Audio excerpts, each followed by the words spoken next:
raising the issue, I like a brief intervention. So raising the issue is a brief intervention, and 2.5% of people actually stop smoking from a brief intervention. So what it actually does is actually help contribute to changing the overall culture that we have in our society, which is really important, because many people have started smoking in their early youth, and some of you might be old enough to know like the Marlboro ad and things like that, when it was actually the whole society was much more open to smoking, and doctors actually sometimes recommended smoking, and so we have now moved to a much better place. And smoked in their consulting rooms. Yeah, so it was a very, very different place. So needing to keep that in mind when we think about what people they're having to make we are contributing to a cultural change as health professionals, but people are having to make those adjustments. And we talk about that when I do the counselling with them, which helps them process the need for change. So there's 3 tasks for clients, 3 tasks for quitting for clients, and that's making a quit attempt, and we like to focus that every attempt or everything is positive. It's very easy as health professionals to be kind of negative about like the negative aspects of health and trying to, but it's really important to keep very constructive and look at the positives, and every attempt is a good thing. Even reducing cigarette smoking is better than not. So the other aspect is coping with withdrawal and daily craving, and there is medications on the market, but I tend to have which people can use, and it's on PBS. So there are patches and things now which a lot of people don't know, and that's 3 months supply, which they can help them with withdrawal symptoms. But I would say generally that this is an assistance to help them with the discomfort of withdrawing and giving up, whereas there's actually quite a lot of work to actually do in giving up smoking. So we kind of look at the behavioural changes as the first and most important aspect of it, because if people actually latch on to the drugs, then they tend to, if it doesn't work, they feel more sense of hopelessness. So it's a matter of preparing them first, and having realistic goals is really one of the most important aspects of it. And that comes down to like adjusting to the life as a non-smoker, and so that involves a lot of issues around identity change and patterns. And can anybody tell me if they think how many people would give up by willpower from smoking? Oh, not very many. Yeah, 1%. Yeah, so people say they don't have willpower, and say it's actually not necessary. A lot of it is about constructive changes and patterns in their life and making those changes, like we do anything like changing weight or things that we have to do for our own health.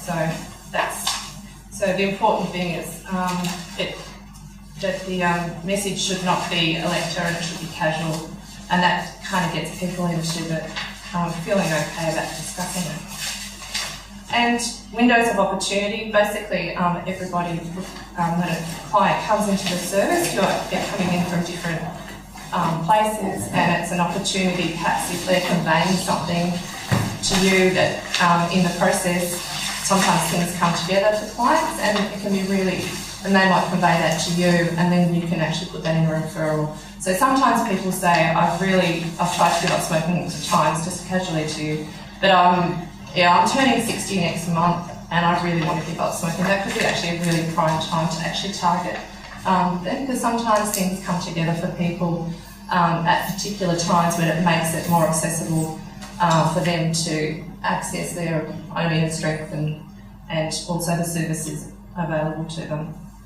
In your pack, I've actually there's something called recyclable change, and a few people have asked me, do I accept clients if they're at different stages, so they're just wanting to cut down, and certainly people can come and access the service if they've even given up, because sometimes people have just given up and they can be quite vulnerable, so you don't actually want them to go back to smoking. So sometimes people will just come for 1 or 2 sessions to talk about strategies about staying, giving up, what are their vulnerabilities and how to move around those and avoid difficulties which might entice them back to smoking. And other times it's about cutting down and looking at long-term goals about quitting, because it's not going to happen overnight for a lot of people, And there are, tobacco does interfere with, or interact with medications, often like for mental health, so we like to keep that in mind and make referrals to the GP to get them if they want to monitor their medications. And that's another good reason to sometimes to do things like to keep the whole context of their situation. And just something that I bring up, which often gets overlooked in the kind of enthusiasm about giving up smoking, is that there's associated issues of grief and identity loss, and that's often people might come up to someone and say, oh, it's fantastic that you've given up smoking, or it's about time you gave up smoking, and you know, look at your health, it's really bad. But often people don't realise that they actually have a sense of grief as part of the smoking, and so there's a lot of things that are associated with smoking, there's social aspects of their life, or even though we try to sort of find other ways around that, but they're just in their identity, in the way that they might carry themselves, the way they use it as a friend, or it can be a whole range of different things, but there is a sense of grief because it's been part of their life. And it's helpful if you can, as a worker, can acknowledge that, yeah, I know it's difficult to give up, you know, it's not an easy process. Yeah, and identity loss is another thing too, because it's actually changing from being a smoker to a non-smoker, which is quite significantly different for people.